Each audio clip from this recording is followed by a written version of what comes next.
On connaissait Patrick Edlinger ou Catherine Destivelle, on connaît moins Alain Robert, ce jeune Drômois de 29 ans. Ça ne veut pas dire qu'il est moins performant. Il s'attaque à des parois classées 8B, voilà pour le spécialiste.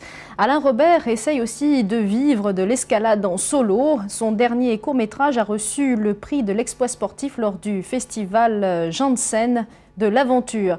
Ce sont des extraits de ce film intitulé Passion vitale que nous vous proposons avec un entretien signé Bruno Kaufmann.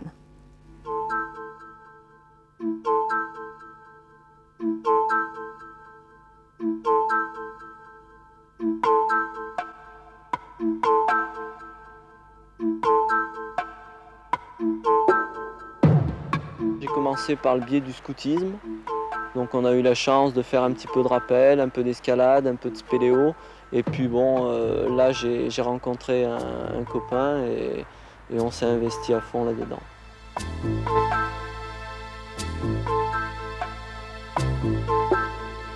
Quand j'ai commencé à faire de l'escalade, c'était dans le but de faire de l'alpinisme.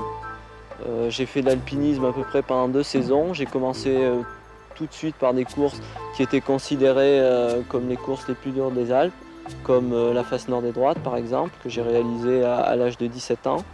Et puis, à travers tout ce que j'avais lu sur ces voies qui étaient quand même mythiques, je suis resté un tout petit peu sur ma faim. Et bon, j'ai décidé d'arrêter de faire de la montagne. Et là, j'ai rencontré un grimpeur de haut niveau qui s'appelle Laurent Jacob. Et sa façon d'envisager l'escalade libre systématiquement en cordée m'a plu. Et donc, j'ai décidé de m'investir sur cette forme d'escalade.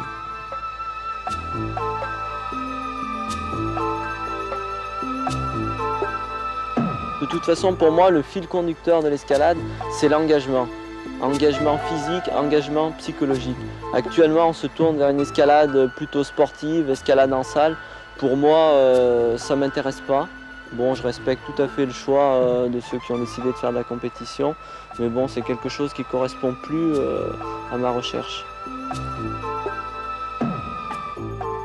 J'ai gravi une voie en solo sur la falaise d'Omblaise, qui est côté 8B. Actuellement, les voies les plus difficiles dans le monde qui se gravissent en cordée flirtent avec le 8C.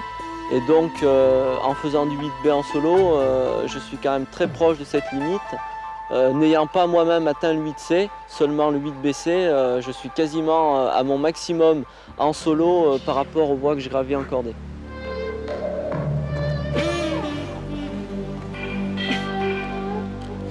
Il y a une phrase que j'ai retenue d'un alpiniste célèbre qui s'appelle Reinhold Messner, qui a dit « Plus la peur est grande, plus fort est le plaisir ».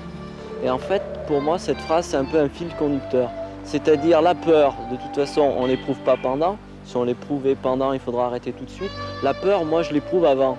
Donc avant une escalade de très haut niveau en solo, il y a un petit peu ce mélange de peur et de plaisir. C'est-à-dire qu'on savoure déjà à moitié la réussite, mais quelque part quand même, on hésite, on pèse le pour et le contre, et ça donc c'est la partie peur. En 82, j'ai même eu 2 accidents. Il y en a eu un en rappel et un en moulinette, donc j'étais en cordée, rien à voir avec le solo. Et j'ai été condamné par les médecins qui m'avaient dit que je n'aurais pas la possibilité de regrimper. Physiquement, c'est surtout au niveau de mes poignets. J'ai les poignets qui sont complètement explosés, donc j'ai plus la possibilité de les tourner, ni l'un ni l'autre. J'ai eu aussi un nerf sectionné, donc ça m'a enlevé de la sensibilité au niveau de plusieurs doigts. On m'a enlevé aussi la tête radiale, donc ça empêche aussi la rotation du bras droit, plus différentes fractures et un coma.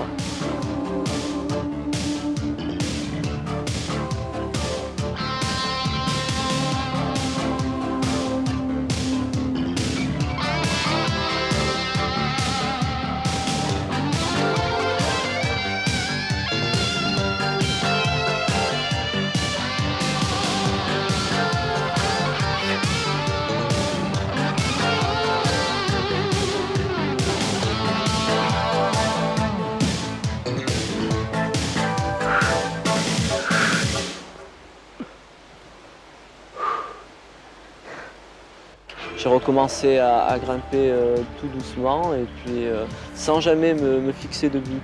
La réussite engendre la confiance en soi. Et donc à partir de cette confiance, les accidents, je les mets de côté.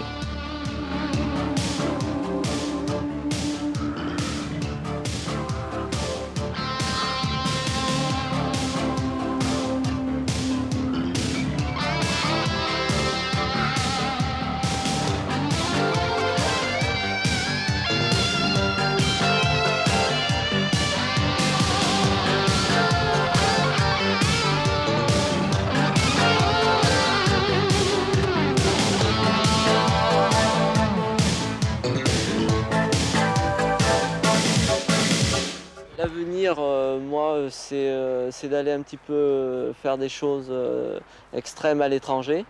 Donc j'aimerais aller aux États-Unis pour faire une voie mythique en solo. Alors pour l'instant, bon, il y a des noms qui trottent dans ma tête. Je ne sais pas exactement quelle voie je pourrais réaliser.